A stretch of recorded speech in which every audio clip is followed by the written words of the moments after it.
Jesus, ele, no seu ministério, ele proferiu cerca de 40 parábolas em seus ensinamentos. O Salmo 78, verso 2, o salmista, bem antes de Cristo, 948 anos antes de Cristo, é muito tempo, né, irmãos? É muito tempo. Ele já profetizou sobre o ministério de Jesus Cristo aqui na terra, e também profetizou os ensinamentos que Jesus ia ensinar aqui na terra.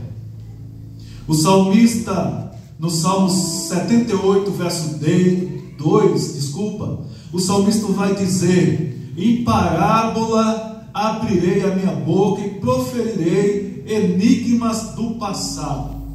O salmista estava falando a respeito do ministério profético de Jesus Cristo. Os irmãos sabem aqui o que é parábola? Eu conheci um irmãozinho que falava assim: pastor, o que é parar a bola? Parar a bola. Eu falei: meu irmão, esse parar a bola é quando o jogador está jogando e para a bola, né? Mas parábola é o ensinamento de Jesus, a maneira que Jesus tinha para ensinar. Mas o que é parábola, irmãos? É uma alegoria, é uma narrativa para transmitir uma verdade ou uma lição moral, e fazia parte do ensinamento do nosso Senhor e Salvador Jesus Cristo. Jesus, muitas vezes, ele era tomado em parábola, em história alegórica, para ensinar uma verdade para o seu público. Em Lucas 15, verso 3, Jesus fala de um pastor que tinha 100 ovelhas. É desse texto mesmo que nós lemos sobre o filho pródigo. Jesus ele vai falar de um pastor que tinha 100 ovelhas. Esse pastor representa Deus. Em toda a parte da Bíblia, Deus é representado como pastor de Israel. Isaías diz que o Senhor é o pastor de Israel. Os Salmos diz: o Senhor é o meu pastor. Davi dizendo: e nada me faltará. Jesus também, ele é reconhecido como pastor que dá vida pelas suas ovelhas. Ninguém, nenhum pastor terreno pode dar a sua vida pelas ovelhas, mas Jesus, ele deu a sua vida por nós. Amém? Então Deus e Jesus é considerado como pastor, pastor de Israel e pastor nosso. Amém? E Jesus, ele fala de um pastor que tinha 100 ovelhas, e uma delas se perdeu por um descuido, por uma distração. Tem ovelha que está tão distraída que muitas vezes ela se perde. Ela se perde. Mas o bom pastor está sempre pronto para ir em busca da sua ovelha distraída, que por algum descuido se perdeu. Em Lucas 15, verso 8, Jesus fala de uma mulher que tinha 10 moedas, 10 dracmas, e uma moeda se perdeu dentro de casa. Uma moeda se perdeu dentro de casa, e ele vai à procura, debaixo da mesa, acende a luz e começa a procurar em todo lugar aquela moeda. Isso diz a respeito de nós, irmãos. Muitas vezes nós estamos perdidos dentro da igreja e não sabemos. Muitas vezes tem gente perdida dentro da igreja. Coisas de valor se perderam dentro da igreja. Muitas vezes essa palavra serve para nós, irmãos, para eu e você. Que adianta nós ganhar o mundo todo e perder a nossa alma? Tem muita gente desalmada dentro da igreja, que já ganhou o mundo todo, mas perdeu a sua alma. Tem gente que não valoriza as pequenas coisas, o seu filho que está em casa. Tem gente que já perdeu a sua alma por não valorizar o mais importante, que é a sua família. Tem pastores que já perdeu a sua alma porque ensina muito e muitas vezes não pratica nada. Tem pessoas que já perderam a sua alma dentro da igreja. E muitas vezes nós pregamos essa palavra somente para o mundo. Que adianta ganhar o mundo todo e perder a sua alma?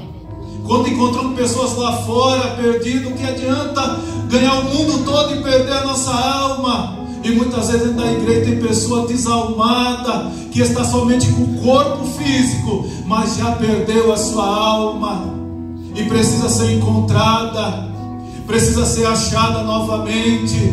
Pessoas que dão valor mais às coisas do que a sua própria vida, do que vidas. Nós precisamos nos encontrar dentro de casa. E só Deus para fazer isso em nossas vidas, irmãos. Só Deus para entrar na nossa vida e colocar a nossa alma de volta dentro de nós. Tem pessoas que não choram mais. Tem pessoas que perderam o seu sentimento, porque o sentimento da pessoa é a alma da pessoa. A alma da pessoa é o sentimento, é as emoções. Tem pessoas que não choram mais. Não chora mais pelo seu filho, não chora mais pela sua família. Sai de casa e deixa o seu filho, a Deus dará. Perdeu a sua alma. Deixa seu filho por conta da internet, por conta do celular, por conta da televisão. Perdeu a sua alma. Quantas vezes nós cuidamos muito de pessoas e não cuidamos da nossa própria vida? Cuidamos de pessoas e muitas vezes não cuidamos da nossa própria família. Perdemos a nossa alma, irmãos. Estamos desalmados. Precisamos nos achar de novo. Que adianta ganhar o mundo todo e perder a nossa alma. Em Lucas 15, verso 11, Jesus fala de um filho que por decisão própria sai da casa do pai. Irmãos, esse é o mais perigoso, decisão própria. Não tenho o que fazer, Marineusa, não tenho o que fazer. Quando a pessoa toma uma decisão própria de sair da casa do Senhor, ou de tomar uma decisão, nem Deus consegue mudar a decisão do coração do homem. Deus espera a pessoa voltar, a pessoa se arrepender. Nem Deus, irmãos, consegue mudar a decisão do homem. Você acredita nisso? Deus fica esperando o homem muitas vezes bater a cabeça, se arrebentar, e o homem chega moído de novo na presença de Deus e diz: eu quero esse Deus de volta. Foi assim que aconteceu com esse filho pródigo. 3 histórias diferentes que traz grandes lições para nós. Lucas capítulo 15, verso 11, Jesus fala de um pai que tinha 2 filhos. Um filho mais velho, que não fala a idade, um filho mais novo, o caçula. O filho mais novo, ele é o principal da história. E ele é chamado filho pródigo. Pródigo quer dizer esbanjador, gastador, sem controle nenhum. O filho pródigo não tinha controle nenhum das suas decisões, controle nenhum da sua vida, das suas emoções. E o domínio próprio, irmãos, é um dos frutos do Espírito Santo. Aleluia. Que nós precisamos desse domínio próprio. O domínio próprio é a capacidade de não deixar que as nossas emoções nos dominem. O domínio próprio é colocar limites em nossas escolhas, desejos e pensamentos.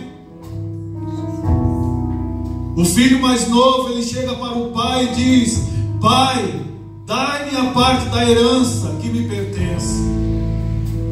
Ele queria sair de casa, ele queria conhecer outras coisas, ele queria conhecer a dimensão do mundo.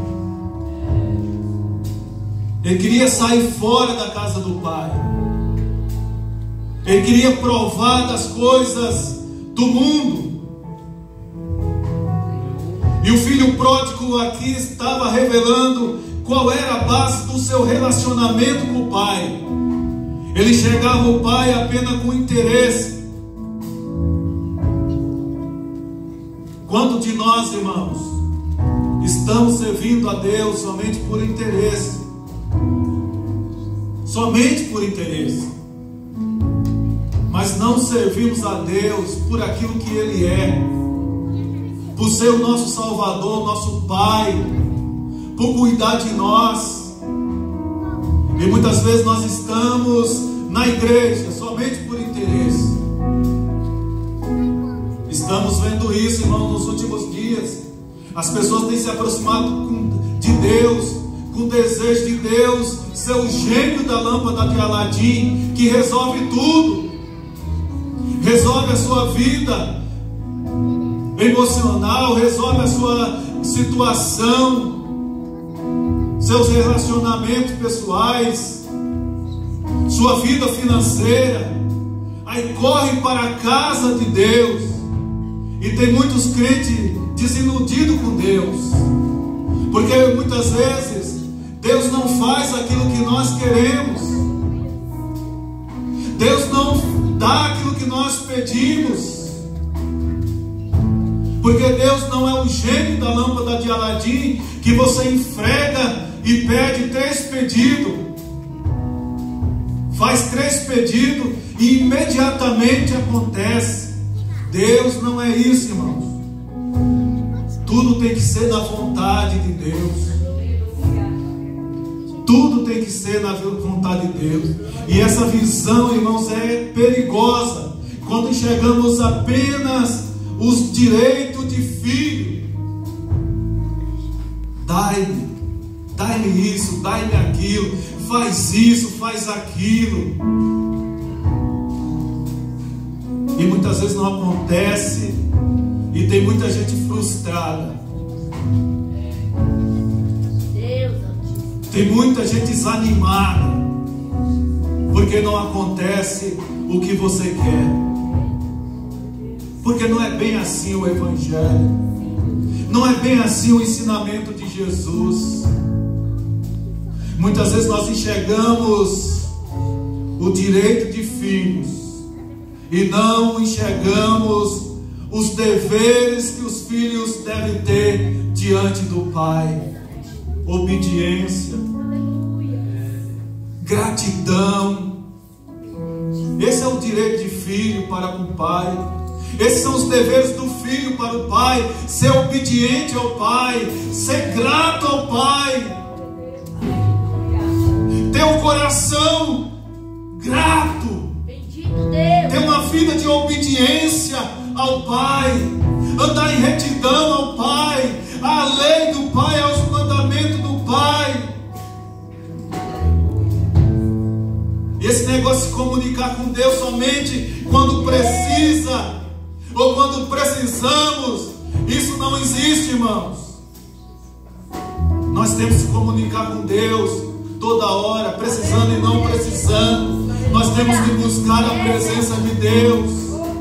Nós temos que invocar a presença do Pai. Precisando ou não precisamos, nós temos que estar de joelho, tem que estar de humilhação, de adoração diante do Pai.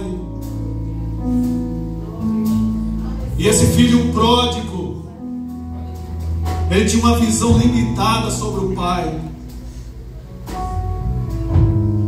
Se relacione a Deus nesta noite como Pai.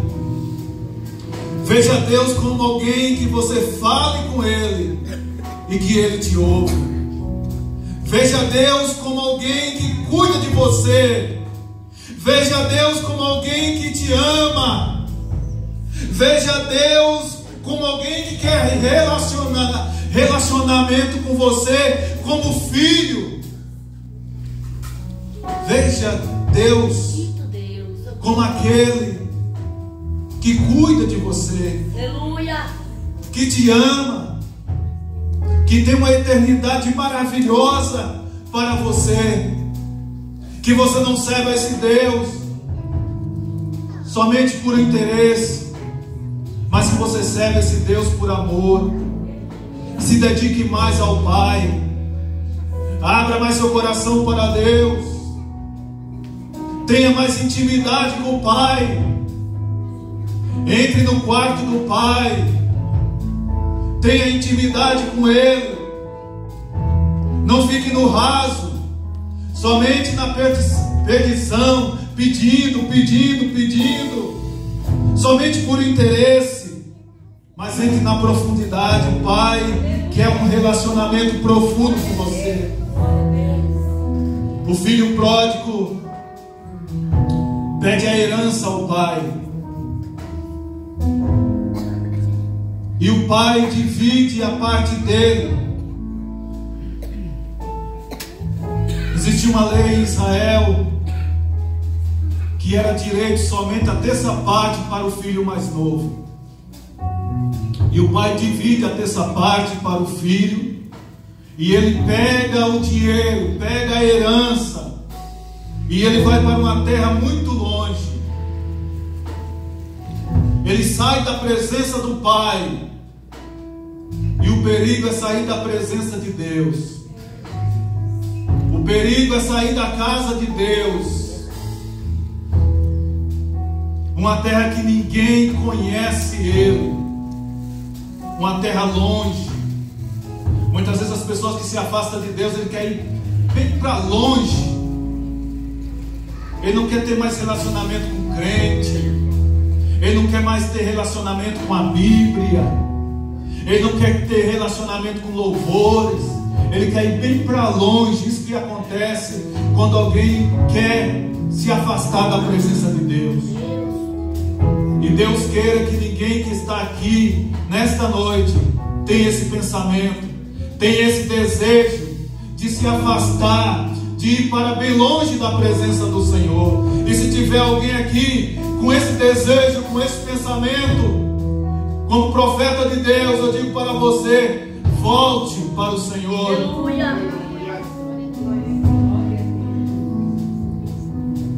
Expulse esse pensamento, tire esse desejo do seu coração. Ele queria viver sem regras, sem submissão. Irmãos, quando você aceita Jesus, tem regras. Quando você aceita Jesus, tem lei. Mas não é regra que te prende, não é lei que te prende, porque a lei do Senhor nos liberta, a palavra de Deus nos liberta. Aleluia. E a Bíblia diz no verso 13 ali: ele desperdiçou seus bens vivendo dissolutamente. Em outra tradução diz que ele gastou tudo que tinha com amigos e com prostitutas, descontroladamente, sem critério, sem regra, sem temor, sem pensar. Tem pessoas assim, irmão, descontroladas. Tem pessoas sem regra, sem controle. Não pensa o que vai fazer. E ele gastou tudo, gastou toda a herança que o pai repartiu. Filho ingrato. Filho ingrato com o pai. Tem muitas pessoas ingratas com Deus, irmãos. Não é comigo não, é com Deus. Muitas vezes Deus liberta, a pessoa chega arrebentada na casa do Senhor. A pessoa chega arrebentada na casa do Senhor. Aí o Senhor abraça. Muitas vezes Deus usa os irmãos para abraçar, e muitas vezes essas pessoas não dão um pingo valor. Vai embora e ainda fala de Deus, ainda critica Deus, critica a igreja, sai falando mal de todo mundo. E esse filho pródigo, ele foi ingrato, gastou toda a herança do pai, tudo que o pai lhe dera, ele gastou. na farra, no pecado, na libertinagem. O afastamento de Deus gera morte espiritual. O afastamento de Deus, meus irmãos, que fiquem se impregnado na sua mente, gera morte espiritual. Romanos 6:23 diz que o salário do pecado é a morte. Até o pecado tem salário, irmãos. E o salário do pecado é a morte. Eu não estou falando só de morte física. Porque quando o homem se afasta de Deus, ele morre espiritualmente. Ele morre espiritualmente. Quando Adão e Eva se afastaram de Deus, houve duas mortes, duas sentenças. Eles morreram. Deus falou que eles iam morrer fisicamente, e eles também morreram espiritualmente, se afastando da presença do Senhor. Então o pecado gera morte, irmãos. Quanto mais o homem peca, mais ele se aproxima da morte espiritual, mas ele está envolvido na morte espiritual. Ele fica cego, ele não consegue ver mais as coisas de Deus, ele não consegue mais enxergar as coisas de Deus, ele fica cego espiritualmente. E a Bíblia diz que quando termina o dinheiro daquele filho pródigo, quando terminou tudo, rapou tudo, não tinha nenhuma moedinha no bolso, irmã Nilzinha, não tinha nenhuma moedinha no bolso. Irmãos, uma coisa que eu aprendi, uma coisa que faz o homem refletir, é quando ele não tem nenhum dinheiro no bolso e nada para comer. É ali que cai toda a prepotência, todo orgulho da vida do ser humano. É quando ele está sem dinheiro e sem nada para comer. Ele se sente um lixo, um nada. E muitas vezes Deus quebra as pessoas assim. Deus permite vir muitas coisas na vida das pessoas assim. A pessoa acaba vivendo sem dinheiro, sem comida, sem alimento, para Deus quebrar a prepotência, o orgulho da vida da pessoa. E a Bíblia diz que veio uma grande crise sobre aquela terra, veio uma grande fome naquele lugar. Todas as decisões foram da direção de Deus. E muitas vezes Deus nos levará a lugares de destruição, para nós reconhecermos que o Senhor é Deus, que o Senhor é Senhor, que o Senhor é o nosso Salvador, que o Senhor é o Pai, que o Senhor cuida.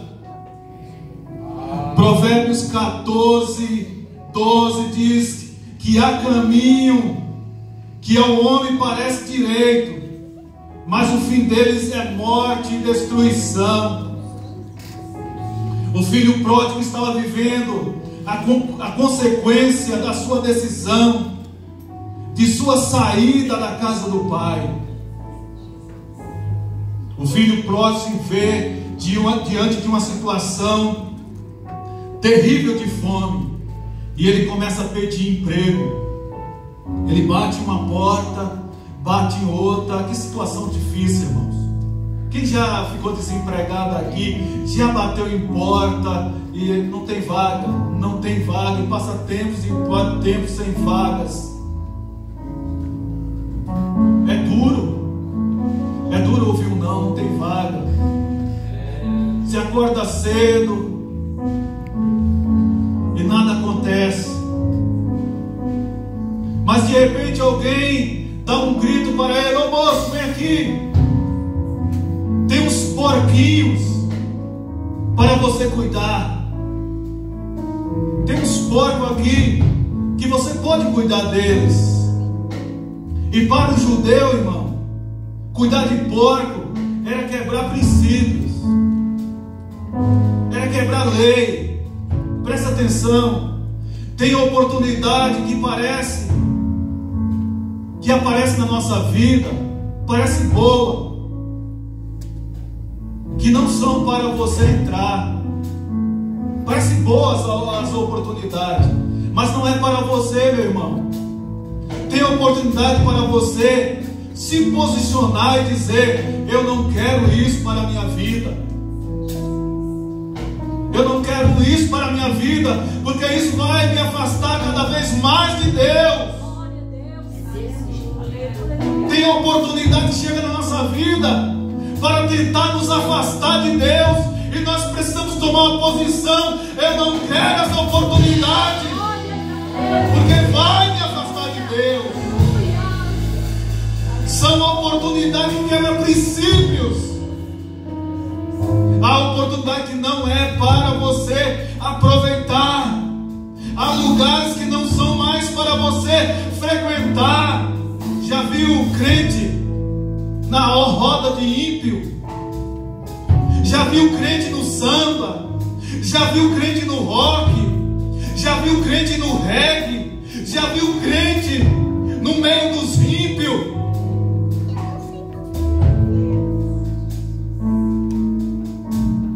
Há lugares, queridos, que não são mais para você frequentar. Não pertence mais a você esses lugares. Existe ambiente que não cabe mais nós, irmãos.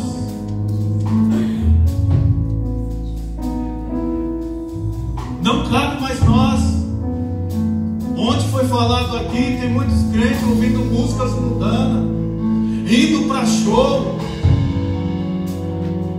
Não cabe mais para nós, irmãos. Eu ratifico o que foi falado ontem. Fuja disso. Fuja de ouvir músicas mundanas. Fuja de ouvir, de ir em show. Fuja disso, irmãos. Você está quebrando princípios bíblicos. Você está quebrando regras bíblicas. Já que uma vez você já foi liberto disso. Porque você está guardando CD de rock? Porque você enche seu pendrive de música mundana? Quebre isso, tire isso, limpe.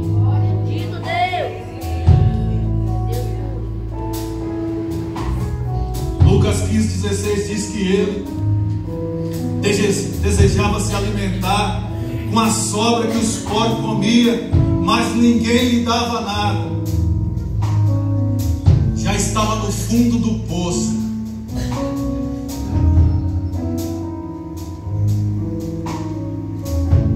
Só que o filho pródigo, ele não conseguia entender